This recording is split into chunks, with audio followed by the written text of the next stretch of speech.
Muito bem, acabou lá na Arena do Grêmio, Corinthians 1, Grêmio também 1, empate aí, dentro de tudo importante, né? Melhor um ponto do que nenhum.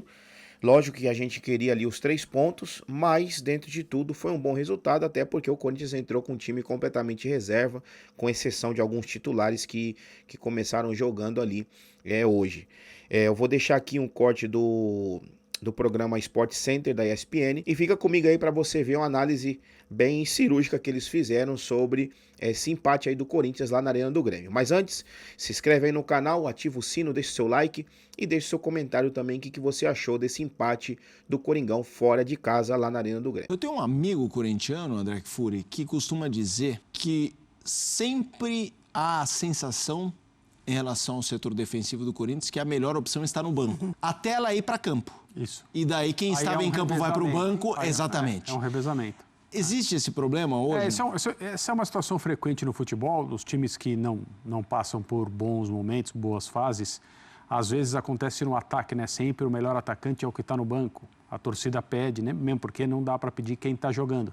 Aí o cara ganha uma chance e vai bem. Quando ele passa a ser titular, ele entra na mesma dinâmica dos que estavam atuando e a torcida passa a pedir quem perdeu a posição. Isso também tem a ver com a falta de objetividade, muitas vezes, do torcedor, que continua pedindo sempre aquele que está entre os reservas. E no caso do Corinthians, a questão na zaga é um problema de sistema defensivo, é um problema de como o time se defende. Não é necessariamente um problema individual. No caso do gol de hoje, houve mais demérito individual do Kaká. O fato dele ter sido pego de surpresa longe do gol, diante de um jogador mais habilidoso, mais rápido e que tinha já o pensamento claro de, talvez não da forma que o fez, mas passar pelo Kaká, ou seja, dispensar o Kaká da jogada, não o isenta de continuar no lance e acreditar que ele ainda pode colaborar. Porque ele é o último jogador do Corinthians a tentar alguma coisa. Ele esboça um bloqueio do chute do Bright White. Mas se ele tivesse acreditado no lance, eu estou me referindo a esse lance específico, não é um indiciamento do jogador Kaká, não é um pedido para que ele vá para a reserva, nada disso. Nesse lance, o maior problema não é ter sido batido no 1 contra 1, que eu acho que o André Ramalho, por exemplo, também poderia ter sido batido. É não ter acreditado que ele ainda teria a possibilidade de interferir no lance a favor do Corinthians. E ele hesita depois que é batido e chega atrasado na finalização do Bright White. Mas o Corinthians tem um problema para se defender. Em determinadas partidas recentes, talvez tenha mostrado um pouco mais de solidez. Mas o problema continua. Futebol é um jogo de erros, é assim mesmo, e uma das preocupações da comissão técnica do Dorival Júnior é acertar isso. A gente nunca tem convicção de qual é a melhor escolha para formar a dupla de zaga, porque, de novo, é um problema de sistema defensivo e não necessariamente dos atletas, cada um em si. O André Ramalho, por exemplo, eu acho que tem que jogar, ele é o jogador que no ponto de vista de saída de bola, talvez seja o único que consegue contribuir. Ele tem leitura, faz bons passes, joga com os 2 pés, ele tem argumentos, tem qualidades para jogar. A questão é quem seria o parceiro dele, ou os parceiros, né? No caso de uma zaga de 3, pode ser uma possibilidade. O Corinthians foi com a zaga com o Mateuzinho, André Ramalho, Kaká e Andileri. A gente já viu essa discussão antes. André Ramalho, um cara que foi elogiado no ano passado, na virada desse ano caiu um pouco. O Kaká, Félix Torres jogou de lateral alguns jogos. Félix Torres de lateral, de repente tá jogando bem e tudo mais. Como é que você vê essa situação da questão... E aí, obviamente, eu não estou partindo do lance do gol. É óbvio que o lance do gol é só a faísca para a gente debater se esse talvez seja o grande foco do Dorival de quebrar a cabeça do que eu vou fazer aqui, no caso, a defesa. Não sei se necessariamente o grande foco, porque o Corinthians não marcava gols também há 3 jogos. Então, assim, você perde o seu principal atacante e você, de fato, sente muito essa ausência, porque mesmo com ele em campo, outros jogadores também não conseguiam contribuir tanto, né? Os jogadores do ataque, quando você fala do próprio Héctor, Romero, o Thales Magno, hoje que até foi melhor, mas não perto do que mostrou no Campeonato Paulista, por exemplo. Então, assim, eu acho que é um sistema, é o que o Dorival precisa encontrar como equipe mesmo. Assim, um equilíbrio que te dê uma certa segurança defensiva E aí, quando eu falo segurança defensiva, é justamente não deixar estourar tanto nos zagueiros. Enfim, hoje o Hugo também foi muito importante. Sempre, né? Quase sempre o Hugo aparece muito bem. E isso é um sintoma do que está acontecendo no Corinthians. Foi uma opção de mercado. O Corinthians não foi atrás de jogadores, né? Do ano passado para esse, entendeu ali que, pela parte financeira também, mas entendeu que a reta final de Campeonato Brasileiro, que é sempre importante da gente pontuar, era para sair da zona de rebaixamento. Não é que foi uma arrancada em busca do topo, né? Foi uma arrancada para sair da zona de rebaixamento. E ali a diretoria entendeu que o elenco estava fechado e estava muito bem servido. E aí as situações, elas foram aparecendo, né? Não é de hoje que a gente fala da defesa do Corinthians. Elas apareceram no Paulista, elas apareceram na pré-Libertadores, elas apareceram no Sul-Americana. Então, o Dorival, ele chega precisando, de fato, tentar minimizar as situações que estouram na defesa do Corinthians. Vamos mostrar uma tela que mostra um pouco do desempenho da dupla de zaga do Corinthians hoje. Duelos, aí a gente tem o percentual, né? Números de André Ramalho e Kaká nesse 1-1 Grêmio e Corinthians. Duelos, o André Ramalho 0%, né? O Kaká 25%, ou seja, 1 de 4, ou 2 de 8, enfim, aí não temos o número absoluto, mas imagino que 1 de 4. Exatamente, abaixo a gente tem o duelos vencidos. 0, duelos terrestres 0%, 0%, duelos aéreos vencidos, 0 para o André Ramalho, 1 para o Kaká. Vamos lá. Os dois times empatados em pontos, Corinthians 16 é o 10º, o Grêmio é o 11º também com 16 pontos.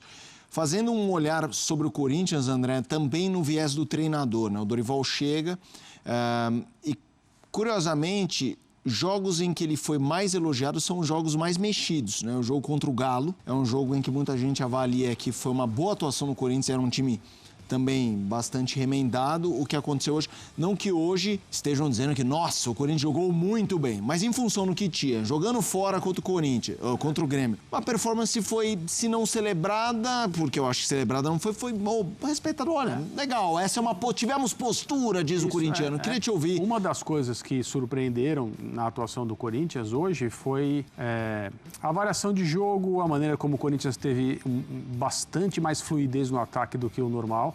Eu acho que isso tem muito a ver com a presença do Garro, né? Fala-se sempre nos desfalques. Existe uma ideia que eu não considero errada, eu concordo, que o Corinthians tem um bom time titular, mas quando o elenco é chamado a resolver problemas, aí não importa qual é o treinador, quando o elenco é chamado a resolver problemas, ele não aparece. E o nível de competição cai muito, o nível técnico cai, e o Corinthians passa a ser uma equipe com muitos defeitos. E isso é verdade. Como eu falei agora há pouco, o Roberto só depois do Mundial de Clubes, o Memphis estava jogando pela seleção do seu país nessa data FIFA.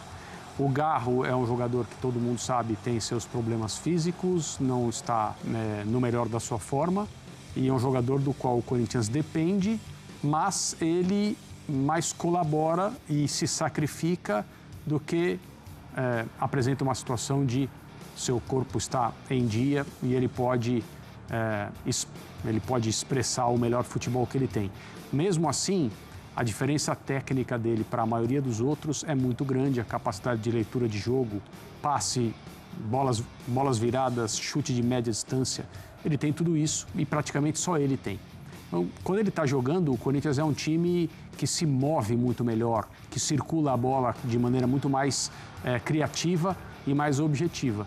E foi o que deu para perceber especialmente no primeiro tempo. Então, assim, o Dorival ainda é um treinador que acabou de chegar, o clube está envolvido e mergulhado num caos absoluto do ponto de vista administrativo, mas absoluto. E as pessoas vivem falando, não, o jogador não está nem aí com isso. Outro dia eu ouvi, não sei em qual emissora de rádio, também não importa, duas pessoas ali debatendo e um falou para o outro assim, mas me explica no que a situação política muda, interfere para o jogador. Ah, legal.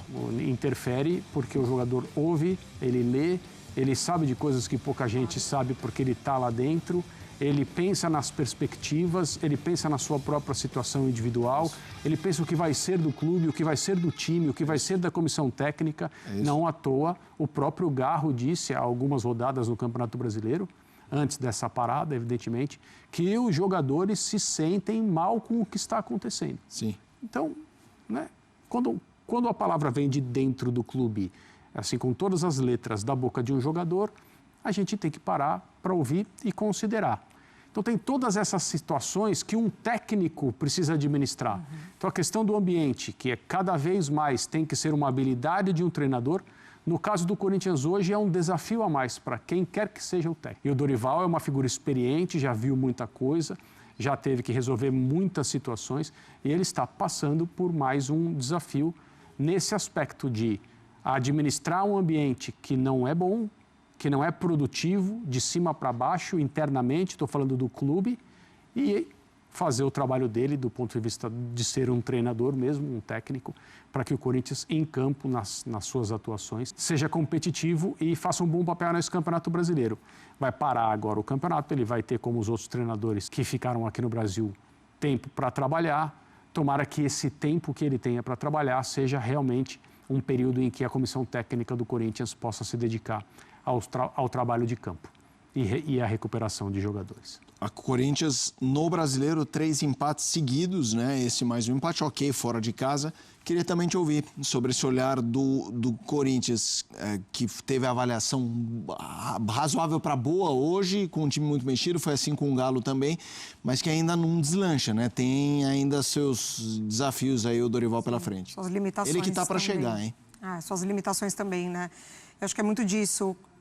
Em determinados momentos ali que a gente acompanhou da temporada passada para essa, e falo muito da temporada passada para essa porque mantém, né, o mesmo time, o mesmo elenco, são os mesmos jogadores. Praticamente, você teve momentos ali que esses mesmos reservas que hoje estão sendo chamados, eles chegaram a corresponder. Né? O Thales Magno chega e já tem um impacto imediato ali, no jogo contra o Red Bull Bragantino, jogo importante. O Romero, por vezes, também entrou e foi importante para o Corinthians. Então, eu imagino que para um treinador que precisa lidar com ausências das suas principais peças, você, de fato, não ter ali no banco de reservas alguém com essa capacidade de mudar o jogo, é necessário trabalho, né? Então, acho que a expectativa dessa pausa para o Corinthians é muito grande. Porque é você dar o entrosamento, é você retomar a confiança, é você mostrar para os jogadores que o momento pede muito deles, né? Porque a torcida começa a pegar no pé, a torcida começa a ficar mais desconfiada do que já está. E esses jogadores, eles precisam mostrar trabalho, porque é quem o Dorival hoje olha e precisa contar. Então, falo muito do Thales Magno, falo muito do Romero. Hoje, 2 jogadores da base, né, entraram também na equipe já na reta final. Então, quanto mais você ter desses jogadores para conseguir criar um ambiente positivo, né, dessa competitividade por titularidade, é importante. Acho que o Dorival está tentando trabalhar isso. Bom, como eu falei no começo do vídeo aqui, a gente, obviamente, como torcedor, a gente queria, né, que viesse ali os 3 pontos para terminar melhor ainda ali na tabela, para essa pausa que vai ter aí com o Super Mundial. Mais um pontinho fora de casa, dentro de tudo, foi um bom resultado. O Grêmio que tem aí um tabu de, acho que 7 anos mais ou menos, desde 2018, que não consegue ganhar do Corinthians. E não conseguiu quebrar esse tabu hoje, graças a Deus, né? O Corinthians empatou lá com um golaço do Bidon, tremendo golaço, vocês viram aí nas imagens. Mas é isso, agora o Corinthians vai ter aí 15 dias de férias, né, os jogadores, alguns já até saíram antes, antecipado, como o Carrilho, o Martínez, o Memphis já estão de férias, né, por isso eles nem viajaram para o jogo de hoje. E depois dessas férias aí, trabalho duro, Dorival vai ter muito trabalho aí pela frente para acertar esse time do Corinthians, mas eu acho que além de ter que acertar esse time, ter que entrosar, encontrar ali uma formação bacana, um sistema legal, o Corinthians precisa sim de reforços. Eu não sei como que vai ser a situação, até porque a situação do Augusto Melo vai ser decidida somente para agosto, né? E até lá, acho que a janela de transferência já vai até ter fechado. Então não sei como o Corinthians vai fazer, mas precisamos de reforços. Urgente, porque com o time, o elenco que a gente tem está muito limitado. E é um time que, infelizmente, cair não vai, né? Cair não vai. Mas também não vai brigar por coisa grande. Porque não. É aquele famoso feijão com arroz. E a gente não quer isso, né? Lógico que a gente quer ali brigar por título, tá nas cabeças, tá lá em cima, porque o Corinthians é gigante, o Corinthians tem que estar lá em cima mesmo. A gente não tem que estar passando por essa situação aí que o Corinthians se encontra. Mas enfim, é uma opinião aqui de um torcedor. Deixa a sua opinião aí nos comentários também. Seja você corintiano, seja você anti, ela é sempre bem-vinda. E qualquer novidade sobre o Coringão, eu trago de volta aqui pro canal, beleza? Tamo junto, até o próximo vídeo e vai Corinthians!